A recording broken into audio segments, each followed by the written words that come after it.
record and win the gold medal in the triple jump on today's afternoon segment of the athletics schedule at the Commonwealth Games in Birmingham, England. That's the start for today's edition of Commonwealth Tonight. My name is George Davis, working alongside Obadele, Thompson and Leighton Levy. Gentlemen, welcome to the broadcast. We have a lot to speak about. Shanika Ricketts, we have Lyndon Victor to talk about, and of course we have a clutch of Caribbean athletes through to big finals on Saturday. It's going well from a Caribbean perspective to date. Absolutely. 2 big medals, as we talked about, from Victor in the Decathlon and Ricketts in the triple jump. Outstanding performances indeed. Yeah, and of course a good day because there are a number of Caribbean athletes. Jonathan Jones is in the 400-meter finals along with Nathan Allen and Anthony Cox. The women, all three, well, the 2 Jamaican women are in the 200-meter finals as well. It was a good day for the Caribbean. Yeah, I was watching the 1,500 meters in the decathlon, the natural sound, so I could actually hear what the athletes were saying. Lyndon Victor said after the race, "This is the hardest race I've ever run in my life." Let's look at the final 100 meters of that contest. The time or the track to stretch it out for what he needs to get the gold medal from the Grenada athlete. But the fans here in Alexander Stadium delighted about what they're seeing here. We're keeping an eye on the clock, of course. We're also keeping an eye on Dubler, who's looking for Lyndon Victor. He's put his foot down. You can see the red shorts of Lyndon Victor in the background here. Look at him gritting his teeth to make sure the time is tight enough to keep the gold. Listen to the roar for Kendall as he comes through. Lyndon Victor is a spent force. This is going to be so tight. I think by the narrowest of margins, he has just hung on. But it was ever so close. That was tight. I make it 20, possibly 21 seconds. He so very nearly did it, and we're still waiting for the official clarification. 20.65 seconds. This huge man mountain from Grenada has just about hung on and successfully defended. Yeah, Lyndon Victor climbed the mountain and he planted the flag, defending the decathlon title. Grueling doesn't even begin to describe the nature of the event. This event is not for you, it's not for Leighton, it's not for yours truly. It's for real strong men. There's more finesse about us, which is why we have to doff our cap, if we had one, to Lyndon Victor and these gentlemen in this decathlon today. Yeah, absolutely. When I looked at the last, as we just saw, that last 100 meters, and especially the last 30 meters, no offense to those who are older, but he looked like a geriatric runner. He needed to have finished within 23 seconds of the winner of that particular event, Gublovic from Australia, who pole vaulted for momentarily into first place pending Victor crossed the line, but he stumbled, and I've never seen anything quite like that. I remember watching it, praying that he made it across the line. Thankfully, he did. He won by the narrowest of margins. But once again, champions rise to the occasion, and that's exactly what he did. I think he lost a foot in that last 100 meters. You're getting shorter and shorter. He stepped towards the line. But it was a courageous performance because he knew what was at stake. And he found it, whatever it was that was left inside of him, to get inside of that 23 seconds to hold on to the title. And an incredible performance from Lyndon Victor. And we have to say something about Felix. He hasn't competed in years, but to finish 4th, I think was quite commendable as well. Yeah, something happened in the pole vault segment. Lance and myself were watching it. We were transfixed because Dubler was, when he cleared 5 meters, I said to Lance, okay, he can get 5.10 meters easily. He went over first and the thigh brushed it. So I said, okay, simple, well, not simple, but a tweak to the technique and he'll get over because he had the height. And then, I've never seen this before. You would have, both of you, I'll defer to you and your superior experience in this area. But he ran to take the jump, aborted the jump, and then suddenly he was under the pressure of the clock. And so Lance and myself were saying, okay, hurry back to the mark. And he was walking as if it was normal. And then by the time he started the run, 7 seconds was left on the clock. And you just knew he wouldn't have taken the jump. I'd never seen a sequence like that in the pole vault before. Yeah, I've seen it before, but not as close a window in terms of the time. But it's what these guys do. But remember, these guys are man mountains for the most part. You know? A lot of these events, as I mentioned before, are finesse events. The pole vault, for example, requires some amount of elasticity, and strength combined. And it's not easy as a big man to find that kind of thing. I mean, Sergei Bubka was probably the best at it because he was able to, that has a gymnastic background. But the reality is that, what you see these guys do is nothing short of remarkable. Yeah, you remarked earlier, Oba, that, of course, whatever Kurt Felix did this season would be a season's best because of the extended period of inactivity from him. Leighton mentioned it early, but we have to say something special about him. Didn't get to the medals, but the performance and the fact that he lasted the course, which for me is more important than anything else, suggests that the long way back has some solid steps at the base. Yes, indeed. And to be 34 years old, remember he medaled back in Glasgow in 2014. He had a bronze medal. To be able to come back to this point, be among the best in the world, and to go through those 2 grueling days and finish in the top half is indeed tremendous. I'm hoping that he can take something away from this, that he's healthy, and that if he wants to continue, that he will be able to flourish once more. I think also having Victor there was a big advantage for both of them as well. We saw in the interview that they did earlier on how close they are. Indeed, they're brothers. Yeah. And I could imagine that beyond camaraderie, that brotherly love and encouragement fueled both of them to exceptional performances. Leighton, this is such a unique event. It's a test of everything and then some other things. And when you can win the decathlon, there can be no argument about your supremacy as an athlete. For the women, the women's equivalent, you win that, and the same argument applies to a woman. Why do I get the feeling, though, that the decathlon is one of those events that you almost expect an announcement, a bulletin, a dispatch from World Athletics to say, okay, well, we're calling this event from the schedule and the decathlon will go. Why is it that in my mind, this, because there's a little bit, there's not much razzmatazz, if any, or glamour around the event, and you see sports increasingly trending towards the preservation of the glamour events and the introduction of glamour events. I just have this feeling that one day you might wake up and this event will be called. It would be very unfortunate. I mean, look, you know how I got interested in track and field in a big way? Bruce Jenner, who is now Caitlyn Jenner, for those who don't know. Yes. When he won in '76, he was, other than Donald Quarry, he was my hero. Because up to that point, I'd never seen any one individual do 10 events over 2 days and excel at almost every single one. I mean, excel is relative because you know, some events are not as great as. So, you know, over the years, however, it seemed to have waned in terms of the glamour of it. But I only think it's because I don't think World Athletics has done a good job of pushing these sports and having people understand what is involved in being a decathlete. I mean, or when Maurice Smith will tell you how arduous it is to get across those 10 events in 2 days.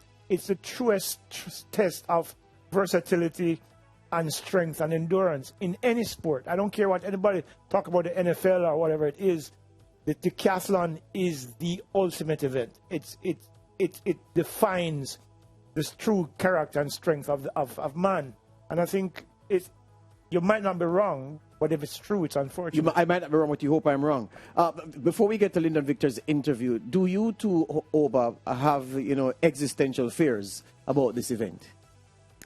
Not as much. I think the title of the world's greatest athlete is not promoted, as Leighton just said, as much as it should be. I remember watching Daley Thompson from Great Britain, who won back-to-back gold medals. I think it was 1980 and 1984 at the Olympic Games, and being inspired seeing that. I think one of the things that the decathlon struggles with is that other events have become so good, and you can see the difference. So, for example, Lyndon Victor won the 100 meters in 10:78.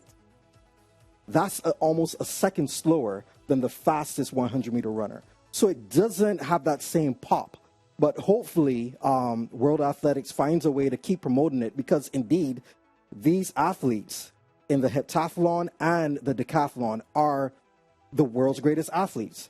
When you look at the combination of running, jumping, throwing, they're the best at it in the world. Yeah, speed, endurance, strength. Yeah. Versus Elasticity. Elasticity. I don't know why I'm. We all have a word, Leighton. That's just yours. Yeah. And it encapsulates just how good the human body is in terms of what it can produce.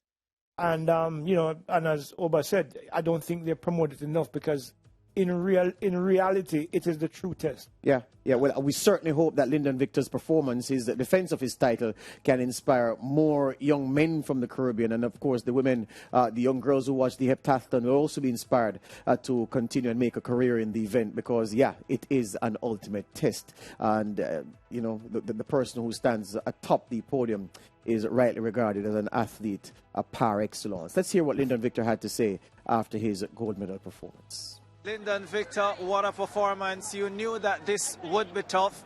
It was really tough. How aware were you about what you needed to do going into that final event, the 1500 meters? Well, I had a fairly good idea of what I had to do. My coach and my brother broke it down to me to the second as to what I had to do. Like, don't let him get past 100 meters. So, when I found like he was getting ahead a bit, I just tried to pick it up, and I was happy that it was good enough to win. Yeah, Dubler seemed like he was the danger man going into that last event, and then Gulabridge with that super run. Did you get worried at any time when he was going away? I wouldn't use the word worried. I just, just kept pace with him and track him. Kind of had an idea as to what I needed to do. Yeah, well, to win the goal. You have successfully defended your title which is fantastic. What does this mean to you? It means a lot. Anytime you win a meet, whether it's like a home meet, world championships, I like to think winning is a habit, so I was happy that I was able to defend my title 4 years later. Can you even compare this one to what it was like 4 years ago when you won the first? This one means a lot more to me. I feel like I really had to fight. I tried a lot of ways to actually lose this meet. I had my worst discus throw in like 15 years. And, I didn't throw well in the javelin. I didn't throw well in the shot put. I didn't, and I just grinded out. And I showed a lot of heart, because I felt like I defeated myself 10 times. And I still was able to win, so I was happy about that. I mean, how much do you feel the conditions contributed to you not having some of your best performances? I mean, the conditions were the same for everybody. I cannot make excuses for the conditions. Like I said, anytime I don't take competing for granted. I just want to thank the Lord for just giving me the opportunity to compete. Compete at the highest level. And winning is just a bonus, actually. Yeah. And what do you have to say to the people of Grenada tonight? I just want to say thank you for all your prayers. I know that people in Grenada pray a lot. And your prayers were well received, and it's happy to bring home another gold medal to Grenada. Yeah, move over, David Beckham. There's your Spice boy, the man from the Spice Isle, Grenada, Lyndon Victor, toasting his gold medal. When we return from this break, Commonwealth Tonight will talk about the triple jump and a Jamaican who landed gold, and don't forget Dominica on the podium in place silver.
With the young Shanika Ricketts.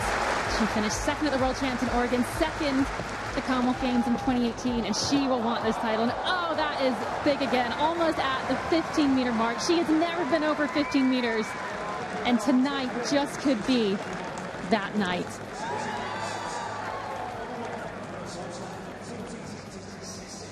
Well, we get a good feeling, don't we, after seeing these first few jumps. The triple jump with the world record holder Yulimar Rojas totally dominating for Venezuela on the global scene. Hasn't perhaps been one of those events where you think there's going to be competition coming thick and fast, but that might well be the case here, because that from Ricketts, you're dead right. Yeah, the question, how efficient are you at your job? Are you as efficient as Shanika Ricketts? Can you go there on your first pop, your first attempt at your task, conquer the task, and then watch everyone else go through various struggles? That's what she did today in Birmingham, England, to secure that gold medal, and doing so in a games record. So Shanika Ricketts in the sandpit, and she was the queen of that particular area of Birmingham. Gentlemen, 14.94, the games record down. The competition bested this 6'2", 30 years old, Shanika Ricketts, Nakat gold, Pan Am silver, Gold Coast silver at this stage last time, about 4 years ago, World Championship silver. She has 2 of them, and she comes here and she finally nails it. Leighton. Yeah, look, this has been a really great year for Shanika Ricketts. You know, at the start of the season, Shanika had a knee issue that totally set her preseason training off track. Her first set of jumps were like 13.90s and some 14.1s and 14.2s. She finally started to come around at about May. She jumped 14.82. Then she tipped off again and went down low. Came back to national championships. I think she won with 14.30 something at national championships. And then she goes to Oregon and hits her best jump of the season, 14.89. And then comes here with her first jump and just blows that mark out of the water as well. And the only person in the world I think is better than her this year is Yulimar Rojas. Mm-hmm. You know, and you know, she would have won with her first jump, and the last jump was 14.61 because in between it was terrible. She had 2 fouls. She had 11 meter 65 and had 13 something. So you know, this is a nice way to crown the season for her. And of course, I know she's going to probably do a couple of Diamond League meets before the end of the season. But as of right now, I don't think she could be happier with the season that she had. I mean, the only thing that she would have been better had she won in the Worlds, which was nigh impossible given who she was up against. Yeah, Thea LaFond. Well, say something about Shanika Ricketts first, Oba, because I wanted to pick your brain on the performance of the Dominican in silver, but we'll get there. Yeah, I totally agree with Leighton. And when you look at it, she also had 10 centimeters to spare. So that puts her over the 15 meter mark. So hopefully health continues and she's able to get that sometime this season. But she did what you're supposed to do, I think, in the jumps. She came out, set the standard, put pressure on everyone else. I remember the great Carl Lewis and even Dwight Phillips, who was a Olympic champion, a multiple world champion, in the long jump, saying that that's what they wanted to do. They wanted to make their first jump be the jump that everyone else aims for because it puts pressure on the entire field. So she came out, she did what she was supposed to do. It was a tremendous performance. I know she would have wanted this a couple weeks ago, but still, to move to be the bride instead of the bridesmaid must feel amazing for her. You know, and just before we go to our interview, sometimes you're speaking and you get the feeling that they feel that you're saying something wrong. When you uncork 14.94 on your first jump, everything else you do is the equivalent of putting your feet up because you're jumping, but you know that the bar is so high. There's nobody in the field who's going to reach that. You got it one already. And that's what I mean, right? Just to be clear. Let's hear from her, and then we'll talk about Miss LaFond from Dominica. Shanika Ricketts, I remember 4 years ago when you led the Commonwealth Games final and your countrywoman Kimberly Williams snatched it late. 4 years later, a lot has happened in between, but you finally won that first major title. How are you feeling tonight? I'm feeling great. To come out tonight to win and to get the championship record. As you said, 4 years ago, I was second, only overtaken by Kimberly Williams at the very last jump. So to come out tonight and to get the title, I'm just happy. How were you able to come out and hit it as early as you did? Because so many of the Jamaican athletes, the Caribbean athletes, seem to be struggling with the cold conditions here in Birmingham. But 14.94, round one, competition finished. How were you able to do that? I know it's cold, so I have to get it out early before the conditions start to seep in. So I did my best to make sure that I did hold the technique together for the first jump, and then I knew that by then I would be able to continue jumping well. How highly do you rate this 14.94, especially when you consider the type of conditions you've done it in? It's among one of my best competitions ever, season best this time of the year. I was hoping to jump that far in Eugene. It didn't happen, but to come out tonight and do it, I'm grateful, and it's definitely in the top 2 performances. Yeah. You know, that 15 meters just keeps eluding you a little bit. How far away from it you think you are now? I'm closer than, I'm close. I'm just hoping to get it before the season ends this year. Yeah, and it's been a long season. I mean, how do you finish off now? I have a few diamond leagues. I'm also thinking about going to the NACAC championships in Bahamas, so we'll see. We'll see indeed. Yes. Congratulations on terrific performance tonight. Thank Commonwealth champion and Games record holder. Thank you. Yeah, NACAC has been good to her in the past. Why not go again, especially given that she's healthy and she's fit? And more trophies in the closet. Yeah, let's give Theola Font her flowers though, Oba, because she produced an effort good enough for silver in this event. Yeah, absolutely. She has been having a tremendous year. She finished 4th at the World Indoor Championships and 5th at the recently concluded World Championships in Eugene. So to be able to come out to have a big jump, not her best jumps, her best personal best is 14.60, which still would not have won, considering Ricketts' second best jump was 14.61. But she came out, as we see, she had good phases. And this is what you do at championships. You come and put a good performance. She isn't completely happy because she knows she can do better.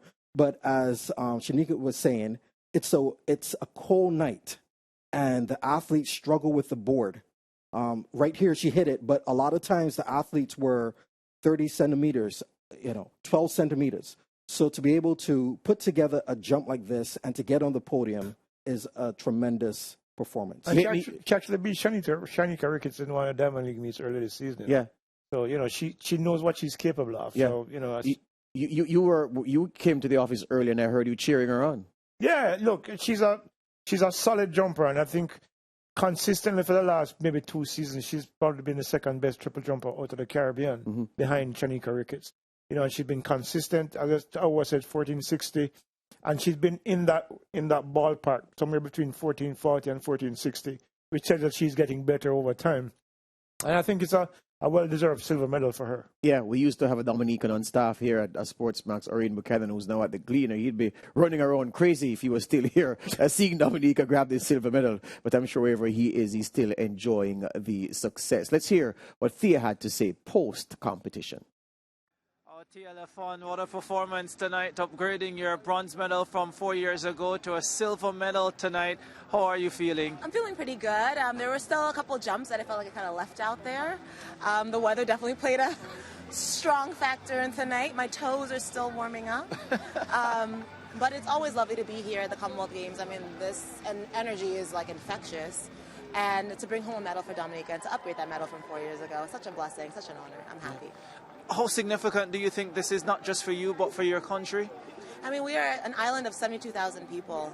Anytime I have an opportunity to come out there, put on a show, and help put us on the map, I take it very seriously and I take it to heart. So I jump with not only, I jump not only for myself, but for my country.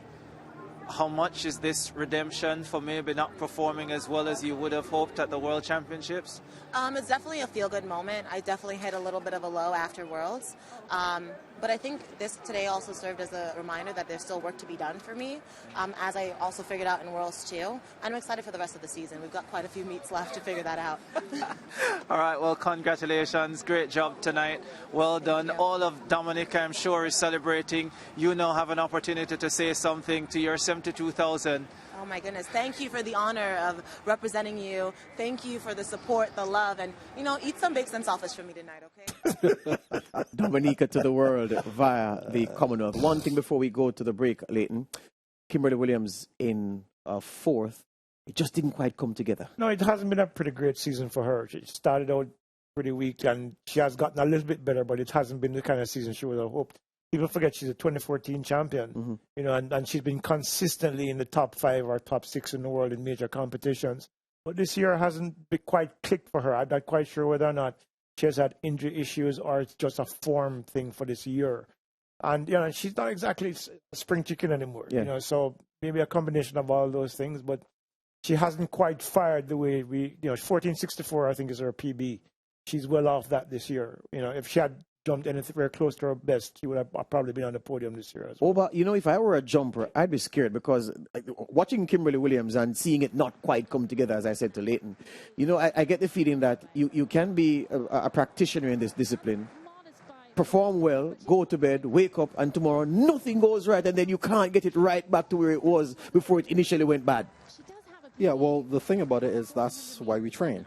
We train and we get used to coming out to and performing. So here we see 20 centimeters away from the plasticine. That's a long distance. That's, you know, it's one of those things where you train and you get used to pushing your body under various circumstances. But as you rightfully said, some days you just wake up and you don't have it.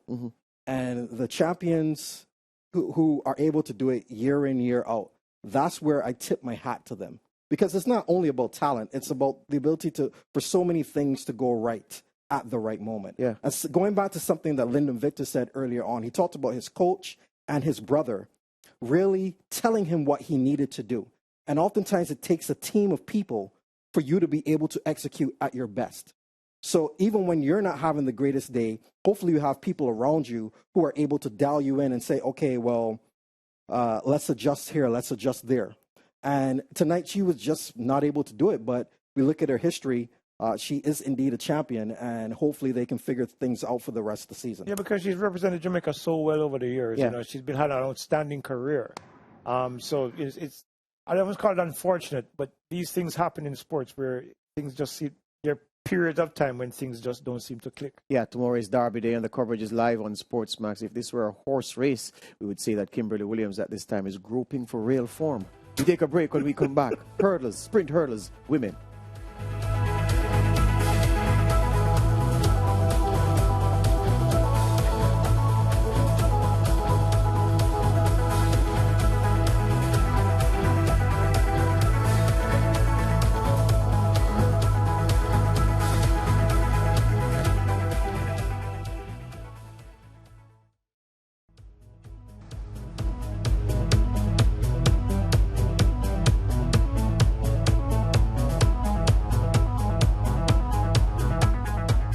Yeah, as we resume the Commonwealth Tonight show, just to tell you that the Jamaican under-20 women at it again. Remember that they broke the under-20 girls sprint, women's sprint record, or 4x100 meters record, world record. They set that world record at the National Stadium in Kingston at the recent Carib Games in April, carried live on SportsMax, of course. There was a foul-up, a much publicized foul-up at the level of the Jamaica Anti-Doping Commission, and that record was not ratified, could not be ratified as per the rules of World Athletics. That was 42.58. Well, calm, children.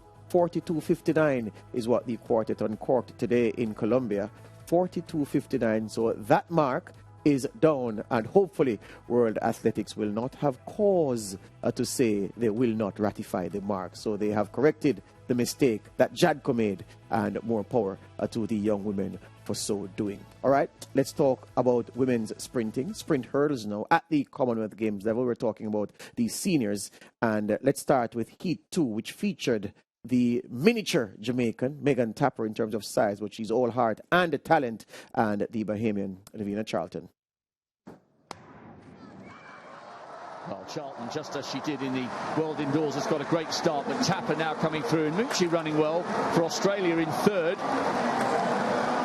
Charlton just beginning to come back to Tapper, but it's Tapper who takes it, 12.67. Once again, agonisingly close to Bridget Foster-Hilton's Games record. Yeah, speaking with Megan Tapper, just won her heat in 12.68 seconds. Megan, sometimes when you come to a major championship and you have to sit around until the back end and wait to compete, it can be difficult. But given that the World Championship was so close to this, do you think it might have helped with some extra time? Absolutely, definitely did. Yeah, 12.68. How was that this morning? Looked crisp? My body is finally working with me. Lots of the issues that I had coming from trials into World Championships, they've been kind of resolved, so I'm able to come out here and just relax and do my best. Well, look good this morning, so all the best going forward. Thank you. Speaking with Devine Charlton, second in her heat, 12.70. Devine, just assess that first one for me. You know, didn't feel like it was all there. I thought it was a decent execution, but definitely have to work on some things for the final. Yeah, of course, you've had to sit around for a little while and wait until competition. What's that been like, seeing everybody else compete? I mean, coming from Worlds where I had to wait almost 2 weeks to get going, I felt like the couple days here wasn't too bad, and it just gave me enough time to get acclimated. Well, all the best for the final. Tapper Charlton coming through in Heat 2 for the automatic qualifying places. Oba, how did both women look to you? They look good. I was, as they were talking, I was thinking about, wow, they have been in Eugene, Oregon, and flew all the way over. A transatlantic flight. Yeah, and there's a 9-hour time difference, I believe. And I remember when I competed, how dealing with jet lag and the different times of the day. So you're used to waking up at certain times, doing things at certain times. But now it's been shifted. So it may have worked out in their favor, where their body is now in sync with what is really going on. And the performances were good. Here we see Tapper getting out. Usually would have expected at this stage, Charlton would have been ahead. But Tapper looks easy, and Charlton comes back at her, and they're both through. It's a solid performance. And when we look at the other performances today, it puts them in good stead for the finals. Leighton, I thought that Charlton had more cause for complaint where not executing her race technically well was concerned relative to Megan Tapper. Yeah, I think her rhythm was off a little bit early, but she found it mid-race and started to come back at Meg. The thing with Meg, remember 12.52, a new PB at the World Championships, that wasn't good enough to get her into the final. So I think what we see from both of them there is that there's room for improvement, and I think most likely we'll see that come the final. Meg is a remarkable, I have to speak about Meg because she's a remarkable little athlete. Huh? You remember 2019 World Championships, she hit the first hurdle and she was flat on her face.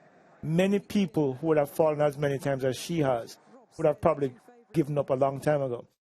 But not only has she come back, she came back and won a national championships, Olympic bronze, first ever Jamaican woman to do it. And here she is running really fast times, close to the national record, to the championship record in our opening round of the competition that was sitting over 2 weeks. This is a young lady, by the way, let me tell you, Meg is 5'1", or just about 5 foot. And she half squats 418 pounds. Okay? That's how remarkable she is. You know how many pounds I can do? I can't even think about it. Maybe 18 pounds. Yeah? Truly remarkable young woman. Let us look, Mr. Producer, may it please you, to present to us Toby Amusan and her run in Heat 3, the world champion, world record holder, and of course, there's a Caribbean influence in her success because Lucina Golding, the outstanding former Jamaican sprint hurdler, is the person designing her training program and guiding her career. Let's have a look. Well, a clean start, a pretty even start. Jenica out well in lane number 5, the Australian, with the short, snappy technique of Amusan, the Nigerian, in lane number 3. She's going to take this one. Well, it's a plus 2.4 metre wind. So just above the allowable limit of plus 2.0 in terms of record purposes. Toby, you've just smashed the games record, which was held by a Jamaican, Bridget Foster-Hilton, who, by the way, was a long-time teammate of your coach, Lucina Golding Clark. Yeah. First of all, tell me, what was the game plan coming out here this morning? You know, just execution and making it to the finals. That was the plan. Well, 12:40, that was pretty good execution. I said it the last time. I don't know how fast I was going, so... You know, my coach always said, once you execute, the time will take care of itself. Let's talk about the coach a little bit, Lucina. What's that relationship like? Yo, my coach is more than a coach. She's a mother. she's my mentor. She's everything in one. And how much does it help that, you know, she's done this before, she's won Commonwealth titles, been to the Olympics and the World Championships, and now being able to pass down that experience? You know, it's been a great feeling knowing that she's been through this route and, you know, she's passing on the baton to me, and she always tells me I want you to exceed what I did, and, you know, I'm doing great. Well, you were great this morning. All the best in the final. Thank you so much. Yeah, for many years there was a clutch of Jamaican sprint hurdlers. Bridget Foster Hilton, Delarine Ennis London, Vonette Dixon and Lucina Golding Clark, who were ever present at major championships, doing well for themselves and for Jamaica. Leighton, here's Toby Amusan smashing the games record in her first round run. Did you hear anybody? My producer is reminding me that the wind affected. Yeah, it was 2.4. Right. Yes, So did you hear anybody talking about spikes and track and calibration wrong and everything? Can't we accept that this is a young woman who is in that sweet spot where her form is concerned? Listen, she's a 2018 champion. She's beaten everybody in the world over the last few years. She's been consistently fast. 12.4 for her is almost like clockwork. If you look at her times the last few seasons, 12.4 is what she gets up in the morning and has for breakfast. When she broke the world record, and of course this controversy comes around about questioning the time, is ridiculous. Because when Oba knows this, when you hit a certain level of consistency, it often follows, a big drop often follows, because your body's at that level where you're able to exceed those performances, because it's gotten so used to running fast that the dip comes almost naturally. And under the guidance of Lucina Golding Clark, who is now at Auburn, by the way, she's managed to hone her technique, fine-tune all of those little elements that makes the hurdles work for her. And right now she's the best hurdler in the world, and deservedly so. Yeah, Oba, people questioning the authenticity of what she did in Eugene, Oregon. And when they see this, do you think they will put up and shut up, or will those critics still continue talking? Well, I think one of the reasons why there was pause about the times in that semifinal, in fact in all three semifinals, is because half the team, half the field set new personal bests, and some were substantial dips. But one thing that she did prove by winning, she came back and so she ran a world record of 12.12, which broke the old world record held by Kenny Harrison of the United States, which was 12.20. And then, so there's all these personal bests. She comes back later that evening and runs a slightly windy 12.06, which to me suggests, and the rest of the field, they also ran, even though it was windy, third place was 12.23, I believe. That's extremely fast. The women's 100-meter hurdles has been trending downward in the past couple of years. So it's not surprising that someone would eventually get the mark down to that stage. When we talk about her development over the past couple of years, I have, I guess, a little connection to it. I don't know her, but she went to my alma mater. She went to UTEP. Yep. And Lucina Golding Clark, who I've known since Carib days, her husband, Davian Clark, used to punish me at Carib in the 200 meters. Yeah? Yeah. And now he's a good friend. So she is getting, I believe, advice, not just the technical advice, but the wisdom of people who have been there at the elite level and are able to guide her to this point. And we're just seeing the manifestation of that in an amazing way. And then the obvious question, gentlemen, before we leave Toby Amusan, is this. If the world champion is here in Birmingham, if the world record holder, same person, is here in Birmingham, isn't it obvious that if she has no mishap, then she'll be like MC Hammer saying, you can't touch this. Can't touch this. Unbeatable. I'm thinking she's going to probably run a fast time in the finals as well. And I think it's going to be two races. It's going to be Toby against the clock and the rest of the field against the rest of the field. That's how far she's ahead of the rest of the field. Agreed, Over? Well, the hurdles, as I mentioned before, is something that you have to respect. Yeah. But I think she is so far ahead of the rest of the field that even if she gets jammed up a little bit, I think she'll be confident enough to correct those mistakes. Everyone knows that they're going for her. But she knows that if she just runs a good race, she's in position to win. Yeah. bullseye on her back, but Leighton Levy says the bullseye will be disappearing in the distance. Let's talk about Danielle Williams before we skip away from the hurls, though, the other Jamaican through to the final, because she finished second in her heat. And based on what she did, Leighton, what kind of shape do you see her going in to the final? Danielle she had a really great indoor season, 7:75, which was the fastest time in the world. But since the outdoor season started, she's had some challenges. The details on what those challenges were are not clear to me yet, but she hasn't looked her best this season outdoors at all. We saw that at the World Championships where I think she topped out at 12:59, I think, and she didn't look particularly great here as well, because she was totally outrun by Sember in that semi-final. So whatever the challenges have been, she hasn't been able to sort them so far the outdoor season. So I don't know, can she end up on the podium? Perhaps, but she's going to have to run a lot better than we've seen so far. Over your take? Yeah, I absolutely agree. I think that this season has not been a stellar season for her. She is a former world champion. She was a 2015 world champion. So she knows when the bright lights come on how to perform. But it's a stacked field. She's going to have to produce, I believe, her best performance of the year in order to be on the podium. It's not beyond her, but she'll definitely have to run, because I think the games record, if there's no win, is definitely under threat. I think that will go, and it's a matter of how low will these women go. And if she can uncork something, I guess perhaps in the low 1250s, if the weather's okay, she may be able to do it, but she's definitely has a big mountain on her hands. Yeah, because right now there are 3 women between her and the hurdles. On medal, sorry. There is Amusan, there is Devine, there is Sember, and of course there's Megan Tapper. Right. So she has to get past those 4 to get onto the podium, and it's not an easy task. All right. I think I thought I had asked the obvious question before, but I now listening to both of you, I don't think I have. The obvious question is this.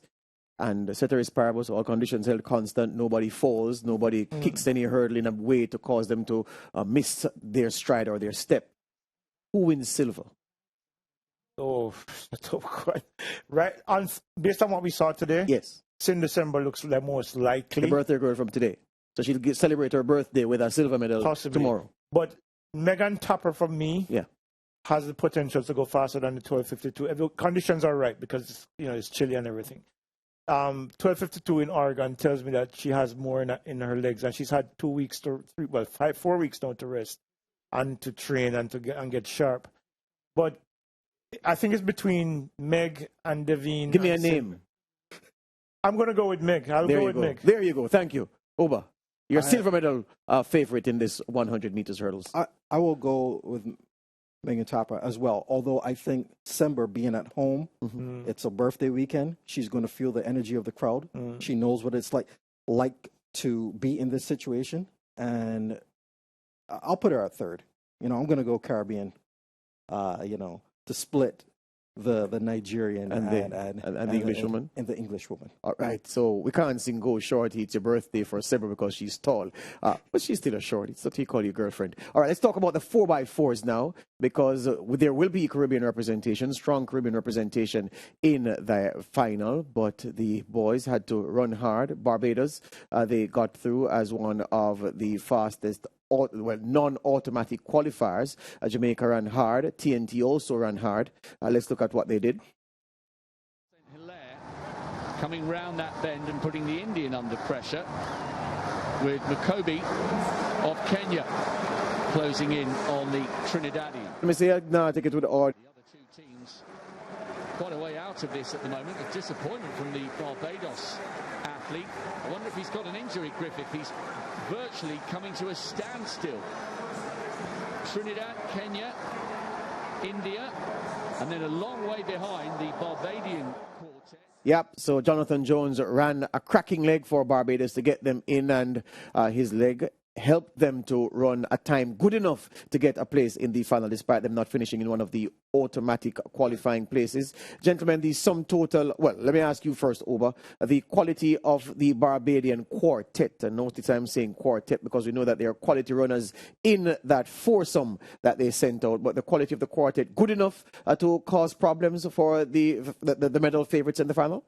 I think they will have to change the order.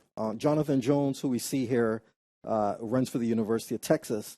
He split 43 three times this season. I think his fastest split was at the NCAA championship. He split 43.2.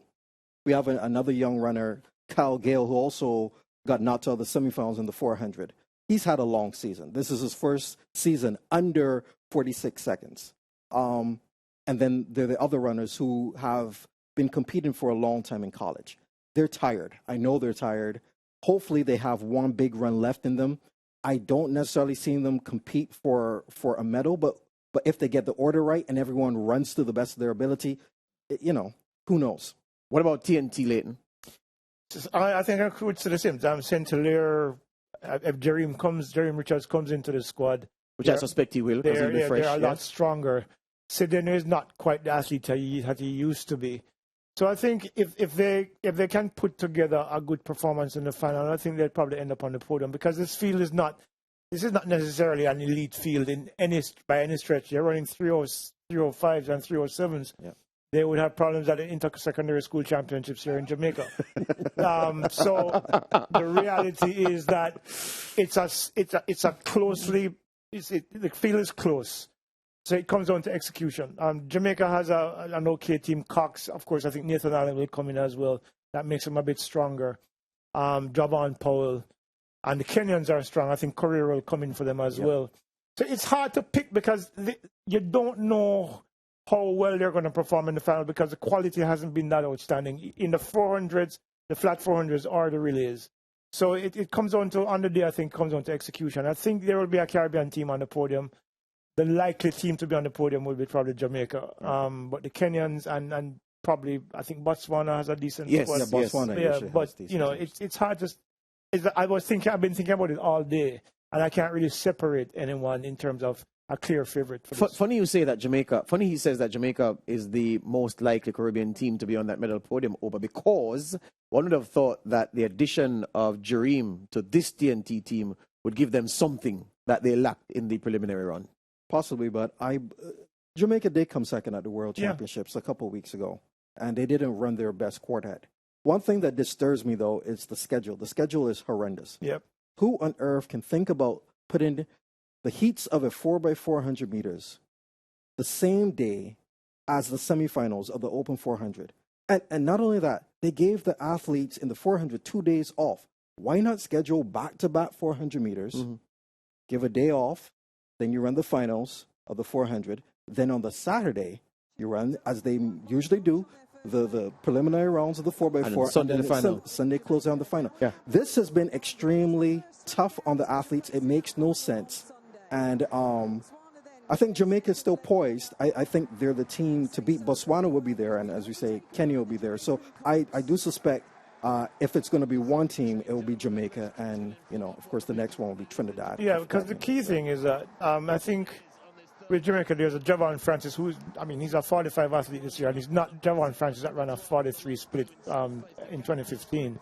But I think the quality overall, but the quartet individually, I think Jamaica has more consistent depth. Does this man retain his place on the strongest 4x4? No, I don't think so. Okay. I think Nathan Allen will probably come in for him if he's fresh enough, because he's going to run the 400-meter finals as well. Yeah. So if Nathan comes in, Navaski comes out, and I think that makes them a lot stronger than we saw them today. All right. So the 4x4 has Jamaica, it has TNT, and it has Barbados. We take a break. We come back with more Commonwealth Tonight on SportsMax. Remember, you can watch the Commonwealth Games on SportsMax, and we have a wide range of offerings for you. And those offerings can be accessed through the SportsMax app, SportsMax Plus, and the 6 Commonwealth Games channels that we have. There are 6 dedicated channels that we have to watch the Olympics, plus the SportsMax Plus portal. So that's 7 portals to watch the Commonwealth Games on the SportsMax app. So if you haven't done so, you can download it now. And while you're on the weekend doing your chores, running your errands, you can also be taking the Commonwealth Games coverage with you on your mobile device.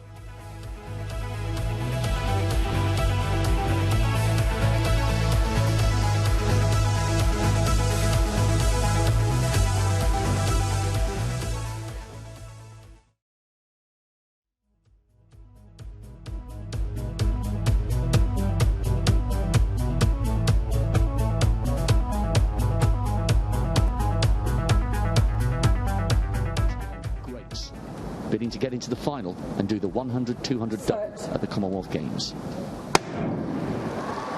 What an absolute privilege it is to have an athlete of the calibre of Leighton Thompson here in the Commonwealth semi-final. She's already pulling away from De Freitas of the British Virgin Islands. Dobbin trying to get in the mix for Scotland, and no move yet from McDonald. The battle is on for the second spot. Thompson here floating down the track. Very close on the line. Dobbin just misses out to McDonald of Canada. 22.63. She's the fastest of the qualifiers. Right to look easy when they're running their preliminary round events, especially if they're champion athletes, as Leighton Thompson here is. Look, she didn't try to look cool in that heat. She actually was quite cool, Leighton Levy. That looked good. That looked good. She looked really good. I mean, I was... Given how cold it was, because you could see her rubbing her hands and slapping her body before they started. So, you know, it looked as if she kind of took her foot off the gas from about 60 meters out and just cruised. Her momentum took her home. She looked really good this morning. I think she looked even better than she did in Oregon in the 200, I thought, you know. So, you know, it looks pretty... for me, that makes her probably one of the gold medal favorite here. She did pass the eye test, Oba. Yeah, she did. And you can see that she's wearing long sleeves. And the thing about how they do races now in comparison to when I competed, back when I competed, we were able to do our warm-ups on the track in our sweats.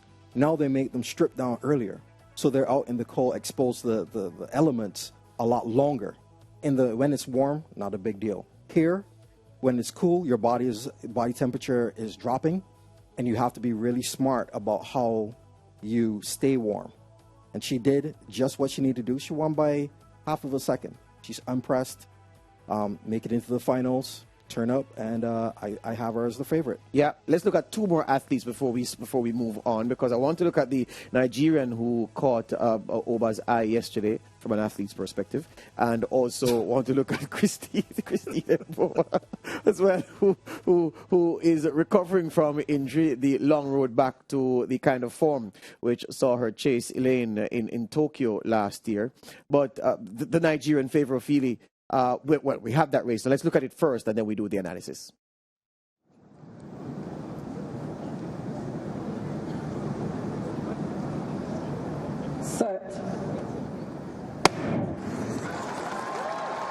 So Mboma out pretty well, as is the Australian Connolly in lane number 4. The Australian's running well here, under 23 seconds this year, remember.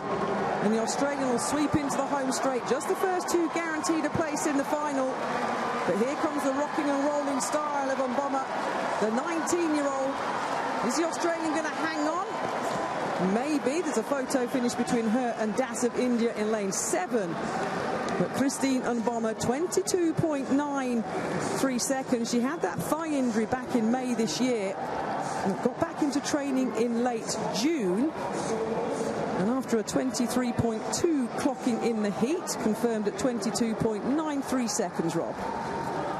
Good running there from Mboma. She's not quite back to that kind of sparkling form that took her to the world. You know, Leighton, one of the reasons I find myself being cautious about saying that this didn't look good, even though it was 22.93, is because she could come very well she could very well turn up in the final and smoke everybody or push our likely favourites very hard. But the eye test, Leighton, applied right here. I mean, she's not as elegant as Thompson here is, or some of the other top 200-meter sprinters in the world. But for the eye test, I'm not giving her A+ for this performance. No, she looked, we were talking about it, Oba and I were talking about it prior to the show today, and she looked like she was working a lot harder than we would expect for a semi-final where she knew she had the measure of the field. 22.93 suggests that maybe she has a 22.5 in her legs for the final. But, you know, she doesn't look like the 21.81 Christine Mboma that we saw last year at the Olympic Games. As you can see here, she's actually working hard relative to what we saw from Leighton Thompson here. And, of course, Favour-Ofili, which hopefully we'll see in a little bit. Oba, some fast bowlers run in and let it go. Looks effortless. Some run in and they deliver what you call an effort ball. This looked like an effort ball from the Namibian. Yes, and I think it's probably not as big of a boost as they wanted, because she looked like she expended more energy than in the first round. And something we have to consider, she is known as a closer. She's not, her start's never going to be off the 100 meters coming into the straightaway. She's never really going to be ahead. So she has to have that closing speed. And when you miss that much time of training, it means you are not training the strong part of your race. And they're probably not even sprinting her so as to protect her from getting re-injured again. So right now, it's hard to tell. She won by a massive amount, by 0.06, but there really wasn't the quality in the field. I agree that she looks like she might be in about 22.5 shape if she's pushed, but we'll have to see. Hopefully she gets through it without injury, because that's the other concern that you have with the weather, and then really facing stiff competition for the first time in several months where she's going to be under pressure. Is she going to try too hard? So she's made it through, and as we always say, once you make the finals, you have a chance. Yeah. And now she has a chance. Another thing is that with Favor Feely and Elaine being superior in their speed, because she tiptoes around the curve, she could find herself further back than she usually is. And does she have the ability to close on them in this particular instance? Maybe not, and that's the thing. It's funny, just before we go to Favor of Feely, it's funny you say tippy-toe around the corner, because when she was coming off the curve in this particular race, I was saying to myself, Christina Mboma was running as if, you know, when as an athlete, when you've been playing long and your foot sweats and it's almost like you're sliding in your shoes. That's how she looked to me as she came around that corner. So it's funny you said tippy-toeing around the corner, because she did look rather ungainly coming around. But that's that. She's into the final, and if you have a lane, you have a chance, especially when you have the ability that Christina Mboma has. What about Favor of Feely, the Nigerian? Let's go. Let's look.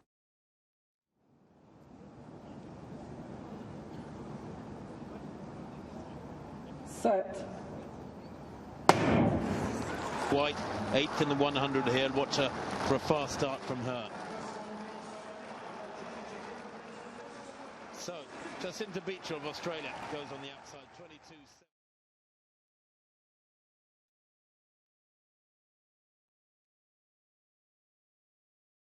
All right, so we will queue up the Favor of Feely race for you. Gentlemen, you saw it. You both saw it. I was tempted to ask both of you yesterday if, based on how you were talking about this Nigerian, if you were telling me or trying to tell the viewers that she had a chance of beating Elaine to the gold medal. And I'm going to ask you that squarely today. Are we suggesting that this Nigerian is in shape enough and good enough to lower the colors of the Olympic champion? If she can get past the 61 races she's run so far this season, I think she can, because Elaine is not in 21.5 shape that she was last year. But she doesn't need to be in 21.5 shape to win this gold medal. Yeah, but Favor of Feely has run consistently fast this year. But let's watch the race, and then we can talk some more about it. Outside her, the Nigerian awfully getting into a running now. Picked it up around the middle of the bend and steaming away with this one, and looking very strong. She's powerful and she's long and she's rangy. It's only the first two who go through by right, remember. She's going to be fine as awfully, but who's going to get second place? Desperately tight to the line there, and I think maybe Natalia White did enough, held her form through despite the desperate lunge of Gina Bass in lane 4. No doubting the winner, plus 1.9, the win behind them, because that's a legal time. And the 22.66 for Offaly, and it was White who took second place. You were saying, Mr. Levy? I was saying, this girl is potentially dangerous. She's run, 21.96 so far this year. She's had a long season, but she's run consistently fast throughout the course of the season. The only question I have about Favor of Feely is whether or not the many races that she's run this season will have an impact on her now, because it's a long season. She'll be running indoors. She came outdoors and was running fast. She was one of the only people who challenged Abby Steiner throughout the course of the season. She's been running high-quality races all season. That could have an impact in the final when she has to push herself against the like of an Elaine Thompson here and Mboma.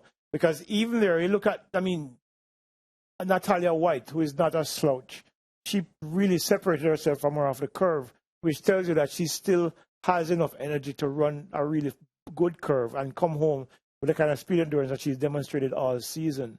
So, in my mind, there are three people who are likely for the medals. and it's Mboma, it's Ophelia, and of course Elaine Thompson-Herah. That's the three that I think will be on the podium. But it's who is going to be able to be freshest in that final who will end up on top of the podium. Ophelia, gold medal potential, Oba? Because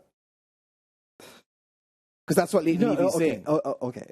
So I largely agree with Leighton's analysis. I do see now that I look at her more, having watched her this season, the fatigue. Earlier in the year, this would have been around 22 flat. Mm-hmm. She was running in a zone where she was running sub 22.2 almost every time she stepped on the track. This is a similar effort, but it's a half a second slower. Mm-hmm. It happens. I remember my first year as a true professional after I graduated university. I won the NCAA championships in the 200. I placed 6th at the 1997 World Championships. And I came to meet in Monaco, and I was warming up for the 200, and I felt so tired, and I couldn't understand what was going on.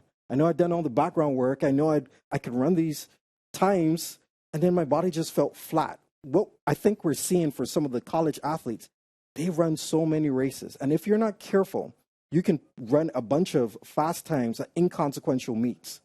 So you run fast at championships. And I think she's still trying. She may have one more race in her, but I will now tip it to Elaine. I think the experience that she has, the way that she has looked, and she can uncork a big run when needed. I'll give it to Elaine, and then I have Ophelia for second and Mboma for third. Because one of the things that Oba and I were talking about, 22-2, 22-3 could win this final. Yes, yeah. Well, I expect the time to be there for the gold medal. So it's not going to be fast. They're not going to be 21 anything. Yeah, not going to be sub 22. Yeah. So that, because of that window or that parameter that we set, I think the only three ladies who have the capability of going there. We just mentioned them a while ago. Yeah. And I'm not saying that Elaine will lose. I'm just saying that if there's anybody to beat her, it will be Ophelia. Right. Good of you to clarify that. All right, let's talk about the men's 200 meters now, and let's look at how Jareem Ricketts fared in his 200 meters semifinal. So where they go, good start from Jareem Ricketts in 5. He's already up on the man outside him, Nyango of Kenya. Also going well in 4 is Eswatini Masenjwa. But it is Jamaican, the Ghanaian rather, Joseph Amoa, semi-finalist 4 years ago, who gets a very comfortable second place. They're easing back behind the mighty impressive Jareem Ricketts. And he's happy with that, 20.40. Didn't have to overextend himself, not quite as quick as Zarnell Hughes' 20.32. Just how he would have scripted it if he could have written the script and then acted the script over. Yeah, this looks like a training run. This looks like where you have a good run at training. You know, it's quick. You haven't exerted yourself 100%. You look over at the person who ran next to you and said, hey, good, we're in shape. And I think that's what happened. He looks so easy. He looks extremely comfortable. He looks confident. And I think he's extremely motivated to be atop of the podium once more. Yep, Leighton, if you put this together with his opening round performance in the 200 meters, Jareem Ricketts is cherry ripe for the final, you would say. Absolutely ripe for the picking and picking up that gold medal. Because look, we have already established Zarnell Hughes, in terms of his 100 speed, is faster. Well, like we saw in 2018, Jareem closed on him down the stretch and eventually led to that disqualification when they both collided near the end of the line. This time, Jareem, I believe, will not be as far behind because Zarnell's PB is still, I mentioned earlier this week that his PR over 200 is sub 20. It's actually not. I was incorrect. It was 20.02. He has a wind aided run of 19.93, a 3.6 wind. Mm-hmm. Jareem has taken his time down to 19.83 this year. So he has that time in his legs. Does Zarnell have that time in his legs? That's for him to determine tomorrow. When the final is tomorrow, right? I think the final is tomorrow. Yes, yes, it's on Saturday. Yes. Yeah, that will determine the evening session. Whether he has sub 20 in his legs. We'll find out tomorrow. But we do know that Jareem Ricketts has that capability. He has the 400 speed endurance, and I think he looks really good in that semifinal. Zarnell's 20.3 was actually with the aid of a trailing wind as well. So for me right now, based on the eye test, Jeremy Richards is my favorite to win a gold medal. Yeah, our Ghanaian was really pushing it on the outside of Jeremy Richards. And when he realized, I think he pripped the big screen and realized he was comfortably second, and he shut it down and made it look as if he was running easy all along. Let's go to Zardel Hughes now and see how what he did with his in his semi-final. The Englishman performing in front of his home crowd, a home crowd expectant. Zardel Hughes got out like an absolute rocket in the heats, and he's going well here, just closing the gap slightly on Brendan Rodney.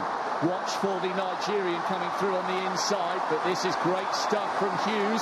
Needs to keep his powder dry a little bit for the final. He's looking left, he's looking right and left. Watch the time here, 20.32. Rodney was in second, and those two were by far and away the class of the field. Akintola looked like he might threaten for third down the home straight, but he faded towards the end. 20.32, pushed by a 2.1 metre wind, but the manner in which he turned off the gas in the last 70 tells you there is so much more where that came from. Hughes is desperate for this title, and he's arrived in shape. Gentlemen, this is why the composition of this panel is so good. Because let me tell you, from a totally uninitiated perspective, and I'm not even, I'm sitting here with Obadele Thompson, so the fact that I ran that boys' champs means nothing. We're talking about a man who won medals at the highest level, so I dare not talk about, well, I know what it is like. I don't know what it is like. But here's the thing. I can't understand how a man of Oba's reputation and achievement at the highest level, and Leighton's repute in journalism over many decades, can look at Jereme Richards and then look at Zardel Hughes, and based on the eye test, tell me that Jereme is going into the final looking as if he's going to destroy the field. Gentlemen, this looks like our gold medalist. Well, I didn't say he was going to destroy the field. I deliberately did that. I deliberately did that. Provocateur. I deliberately did that. Let's go. Let's go. Okay. Zardel looks easy. He's as Leighton would say, he's a beautiful runner to watch run. Richards is as well. Zardel is at home. He's going to be coming for redemption. The truth about it is, in his heat, I don't think, even though Brendan Rodney from Canada he has a sub 20. I think his personal best is 9.96, and there's Grower on the inside of him from Trinidad who has not had the same form, his sub 20 form as before. But he's really just unpressed. He doesn't have the Amoa who was there with Richards next to him. So as soon as he comes off the turn with his sub 10 speed, he's just by himself. The question is, when the pressure comes, will Zardel be able to do it? He is the European champion in the 200 meters. Richards has done it and ascended to the top under pressure around the globe. It remains to be seen whether Zardel can do the same thing. But hold on, Leighton. Hold on. You get your crack. Here's the thing. So, all right. And just for the record, I want my Trini boy to win. Yeah, for sure. But I'm saying, based on what I've seen, and if I'm not a betting man, but I'm a man into the business of betting, if that makes sense. I would go and I'd sell everything I have and I'd wager on Zardel, because what Oba just broke down, it's a mental thing then, because he's saying that the pressure, managing the pressure, that has nothing to do with the talent of running fast and being in the shape to run fast. Both men are in the shape to run really fast and to win this gold medal. What Oba is saying is that perhaps it is that Zardel's capacity and ability to manage the pressure of who is in the lanes beside him could be his undoing. And I'm saying, well, we'll say that then, but based on the eye test, Hughes looks like... Well, let me tell you about the eye test. Yes. Jereme's race was run at 20.4 that he cruised home. Yes. And the wind was 0.1 meters per second. Yes. Had he had the wind that Zardel had, he'd be running about 20.1. But I wasn't watching the clock. I was watching the men. I know, but yeah. I'm telling you, so the 2.1 wind that Zardel had to his advantage puts him behind Jereme in terms of actual basic speed for that event. Because it's about 0.05 per meter per second wind, okay? So 20.32 would actually end up to about 20.44. Yeah, but again, I'm not watching the clock. I'm watching the man and the manner. I know. You're going to get a crap. I know. But hold on, Oba. You're going to get a crap. But the environmental factors also feature as well.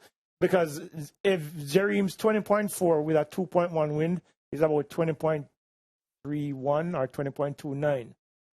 So you're looking at similar effort, faster time. The producer says break time, but Oba, you're itching to go.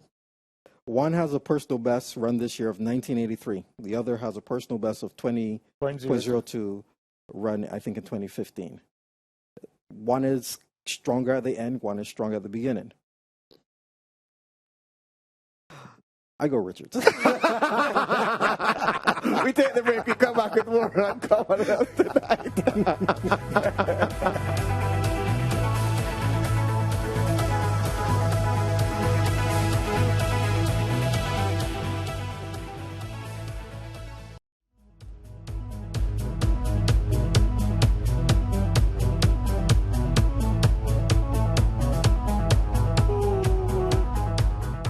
Naughty lads off camera, good lads on camera, yeah.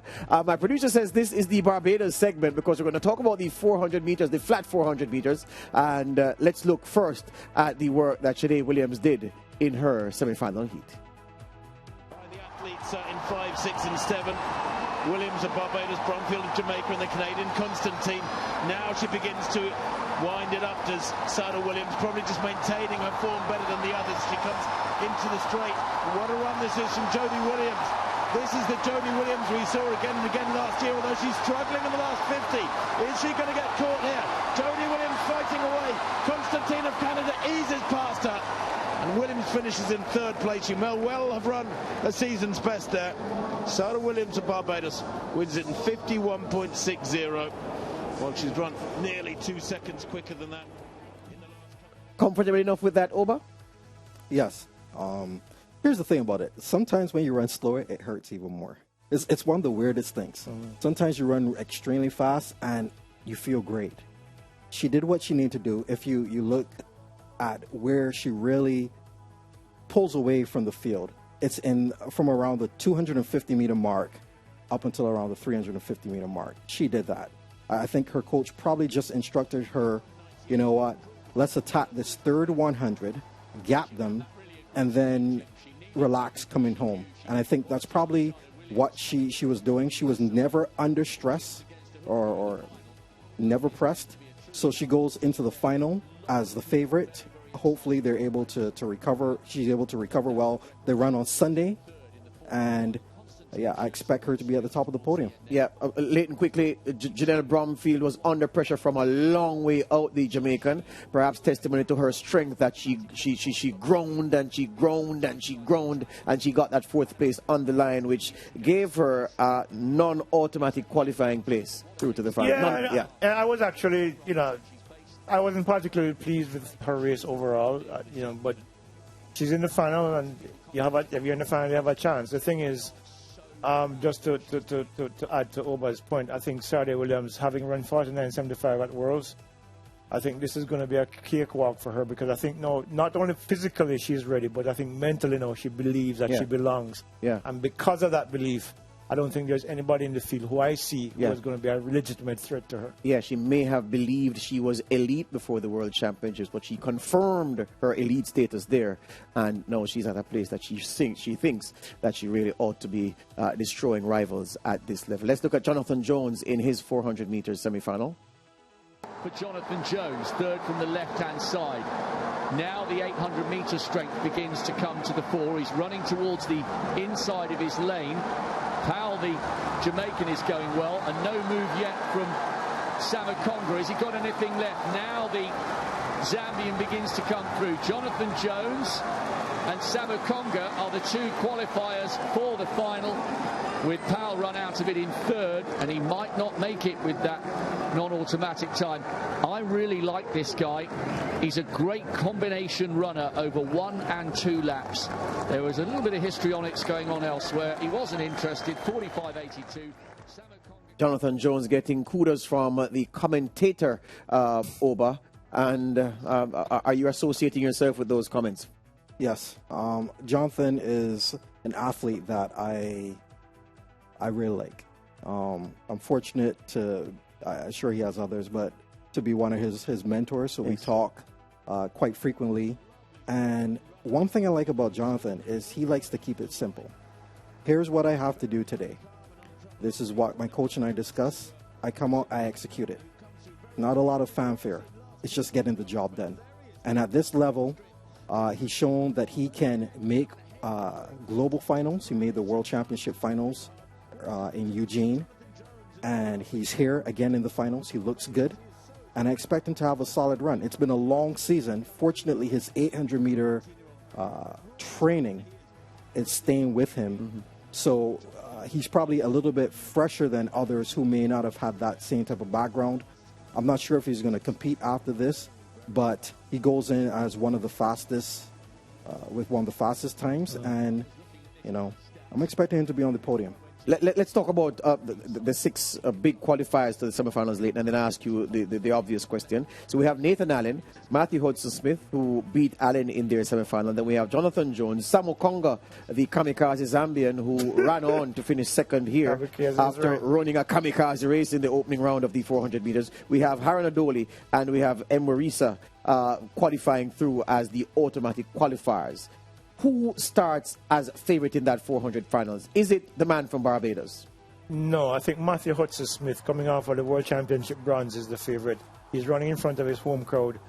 He's faster in terms of PBs than Jonathan Jones. But I do think that Jonathan Jones is going to be on the podium.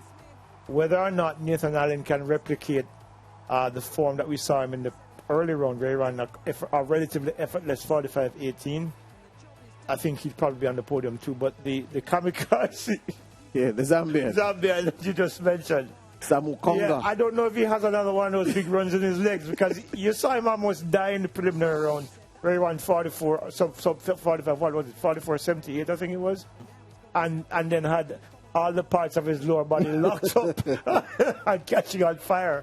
And then he does it again today. Maybe that's how he runs the 400. He cruises through the first 200 and tries to come home hard. Can he do it 3 times in a row? It looks pretty hard to do because the 400 is a pretty tough event. That the man to beat on the screen, Oba, Hudson-Smith? I believe so. He has run 44.35 this year, bronze medal at the World Championships, and he's in front of the home crowd. He has finally gotten it together after years of showing great potential, and I think he is the man to beat, but he could be beatable. And so I'm leaving that crack open. Hopefully Jonathan or one of the Jamaicans is able to do it. All right, let's look at the day-night schedule for Saturday. Massive day of competition at the Commonwealth Games. Lawn bowls to open. But then look at this. Netball semi-final early, 3 a.m. on SportsMax 2. It's Jamaica against New Zealand. Yeah, the Silver Ferns against the Jamaicans, the Sunshine Girls. And gymnastics, athletics, finals from 4 a.m. It's going to be on SportsMax. The men's 3-meter springboard diving competition gets underway from 4 a.m. on SportsMax 2. Semifinals of the T20 cricket women's competition from 7:30 a.m. on SportsMax. Again, all these times are Jamaica times. Then the second semifinal in the netball competition will see Australia against England, a rematch of the gold medal contest from the Gold Coast Commonwealth Games 4 years ago. Table tennis from 10 a.m. Boxing semifinals, squash, the mixed squash competition, semifinals there, lawn bowls, men's singles, the springboard diving, 3 meters for men, continues from 12:05 p.m. SportsMax 2. The athletics schedule completes from 12:40 p.m. on SportsMax. Don't watch the AM, there's actually 12:40 p.m. And of course, Commonwealth Tonight show to recap all the best of the, to recap the best of the action, not all the best of the action. My primary school English teacher is drawing her hair out there. So that's what we do. Commonwealth Tonight from 6:30 p.m. Netball, big day for the Caribbean, big day for the Sunshine Girls. New Zealand standing in their way.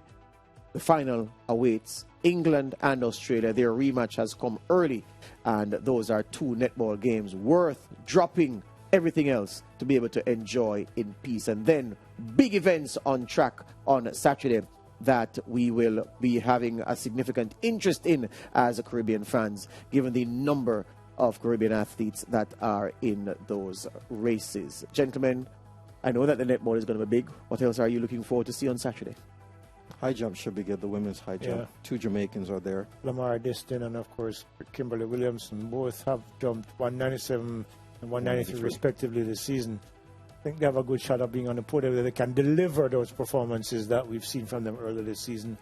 But the match, what I'm looking for, honestly, not even beyond the track and field, is the netball semi-finals against New Zealand and Jamaica, because I think this would be a big step forward for Jamaica if they're able to then topple the number 1 team and the number 2 team in the world in consecutive matches. This is going to be a true test of whether or not they're ready to embrace what they are capable of. And it's the match that I'm planning to wake up, look and watch tomorrow morning. Yeah, same here. All right, good. So Jamaica downed Australia in the prelims. They've drawn New Zealand in the semis. Australia and England play in the other semi-final. It could be that Jamaica would have beaten Australia, New Zealand, and if England beat Australia, could beat England in the final. It could happen far away from there. But yeah, they have the semi-final date with the New Zealanders tomorrow. And that's the rifle walk that they're doing, and they're looking to shoot down New Zealand in friendly competition. Well, no, not friendly. Fierce competition in that semi-final in Birmingham on Saturday morning. We'll have the action live on SportsMax, SportsMax app, SportsMax Plus, Commonwealth Games channels 1 through 6 on the SportsMax app. It's all there for you to enjoy. We'll be back at 6:30 p.m. Before that, continuity with the man, Lance Whitaker, from about midnight.